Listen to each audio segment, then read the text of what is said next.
Quel est le meilleur régime? Existe-t-il vraiment un régime que l'on puisse considérer comme le meilleur régime qui soit? Il ne s'agit pas seulement de savoir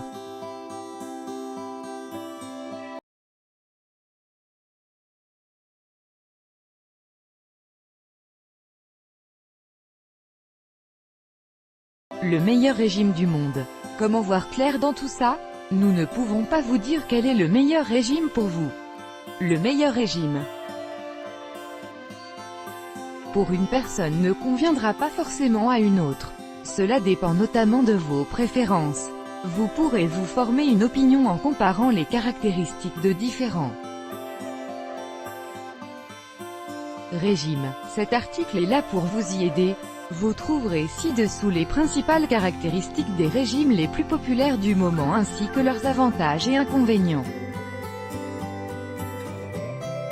Régime pauvre en glucides. Comme son nom l'indique, ce régime est basé sur la limitation de l'apport en glucides.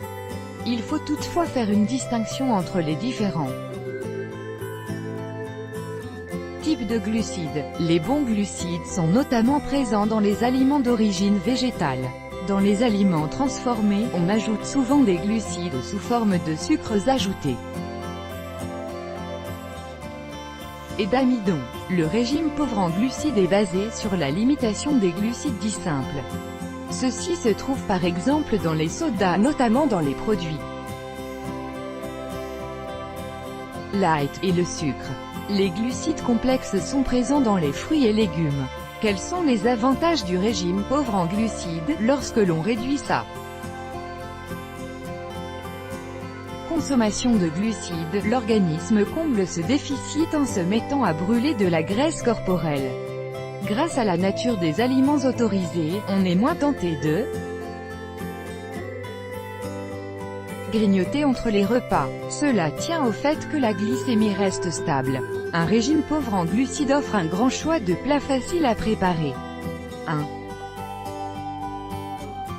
Autre avantage est que ce régime favorise la santé de la flore intestinale.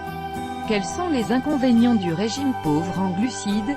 Un régime pauvre en glucides n'est pas complètement sans risque. Observé de façon stricte, ce régime peut entraîner un manque en certains nutriments essentiels indispensables à l'organisme. Il existe notamment un risque de carence en calcium, en vitamine C et en fibres. Les recettes conçues pour ce régime sont souvent trop riches en protéines, ce qui peut être dangereux pour les reins. En outre, ce régime accorde trop peu d'attention aux graisses saturées. Régime hypocalorique. Un régime hypocalorique est exclusivement basé sur l'apport calorique des aliments. Un tel régime n'apporte généralement pas assez de calories. L'idée est que l'organisme doit compenser en brûlant de la graisse afin d'obtenir l'énergie dont il a besoin. Ce type de régime prescrit un schéma d'alimentation à observer aussi rigoureusement que possible. Si vous n'aimez pas un aliment du menu, vous pouvez le remplacer par un autre aliment dont la valeur calorique est similaire. Quels sont les avantages du régime hypocalorique? Observé strictement, ce régime entraîne une perte de poids rapide. Les menus sont souvent variés et visent à inclure tous les aliments dont le corps a besoin. Vous n'avez pas besoin de compter les calories. Il vous suffit de suivre le menu prescrit. Quels sont les inconvénients du régime hypocalorique? Un régime hypocalorique est un régime draconien. Vous perdrez de nombreux kilos dès le début, mais dès que vous reprendrez une alimentation normale, les kilos reviendront au galop. On entend souvent l'objection qu'un tel régime fait courir le risque de carence en nutriments indispensables. Vous pourriez notamment manquer de minéraux et de vitamines. Si vous suivez les recettes à la lettre, un régime hypocalorique peut aussi s'avérer coûteux. Régime paléo. Le paléo n'est pas un régime. On parlera plutôt de mode de vie. Le terme « paléo » correspond à « régime paléolithique ». Il consiste à manger de la façon dont nos ancêtres se nourrissaient. Il est ici question de l'alimentation des êtres humains il y a au moins 10 000 ans. Il s'agit de se tourner vers les aliments naturels. Les aliments transformés sont exclus au profit des aliments issus de la nature. Attention, les adeptes du régime paléo sont jusqu'au-boutistes, par exemple, les aliments suivants sont exclus: céréales, sel, produits laitiers, haricots. Quels sont les avantages du régime paléo? Le régime paléo supprime les aliments transformés. Ces aliments sont riches en glucides raffinés et en sucre caché. Votre santé en bénéficiera et vous vous sentirez en meilleure forme. Vous souffrez d'une allergie alimentaire? Le régime paléo pourrait bien être le meilleur régime pour vous. Les allergies alimentaires sont souvent causées par les substances que l'on ajoute aux produits, pour augmenter leur durée de conservation ou pour leur donner la couleur recherchée. Par exemple, quels sont les inconvénients du régime paléo? Le régime paléo peut entraîner une carence en certains nutriments, par exemple les céréales et les produits laitiers sont exclus de l'alimentation ou ne s'y trouvent qu'en très petite quantité. Un autre inconvénient est la quantité de viande rouge. Les mauvaises graisses présentes dans cette viande augmentent le risque de maladies cardiovasculaires. Le régime paléo exclut également les sucres. Cette absence de sucre n'est pas mauvaise pour l'organisme, mais peut rendre ce régime difficile à tenir. Enfin, ce n'est pas un régime bon marché. Régime du métabolisme rapide. Ce régime consiste à tromper l'organisme. Il s'agit de consommer différents types d'aliments de sorte à forcer son corps à s'y adapter. L'organisme doit fournir un effort plus important et brûle donc plus d'énergie. Ce qui est unique dans ce régime, c'est que vous devrez parfois manger plus qu'à votre habitude. Ce régime est à suivre pendant 28 jours. Quels sont les avantages du régime du métabolisme rapide? Les personnes qui suivent ce régime mangent suffisamment et n'ont donc pas faim entre les repas. Il s'agit d'un régime varié qui met